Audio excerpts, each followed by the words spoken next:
Good evening everyone. నేను government degree college భద్రాచలంలో BCom second year చదువుతున్నాను. మనకి ఆగస్ట్ 15, 1947 స్వాతంత్రం వచ్చింది. అలాగే జనవరి 26, 1950 మనకి రిపబ్లిక్ డే వచ్చింది. ఈ రెండింటికి డిఫరెన్స్ ఏంటంటే జనవరి 26 మనకి రాజ్యాంగం అమల్లోకి వచ్చిన రోజు, అలాగే ఆగస్టు 15 మనకి స్వాతంత్రం వచ్చిన రోజు.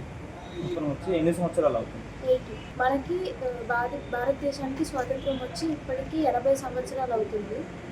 ఇది ఎన్నో సంవత్సరం? 80వ సంవత్సరం.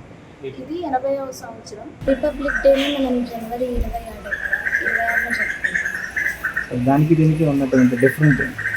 ఆగస్టు 15 ఇండిపెండెన్స్ డే అనేది మనం బ్రిటిష్ పరాయి పాలన నుండి విముక్తి పొందాం కాబట్టి ఆగస్టు 15 మనం ఇండిపెండెన్స్ డే జరుపుకుంటాము. అదేవిధంగా జనవరి 26 అనేది మనం భారతదేశ ప్రజాస్వామ్యం, భారత రాజ్యాంగం అమల్లోకి వచ్చింది కాబట్టి మనం జనవరి 26న రిపబ్లిక్ డే జరుపుకుంటాం. ఓకే, స్వాతంత్రం వచ్చి ఎన్ని సంవత్సరాలు అవుతుంది? 2026 ఆగస్టు 15 నాటికి 79 సంవత్సరాలు పూర్తి చేసుకొని 80వ ఏటను ప్రవేశపెట్టాం.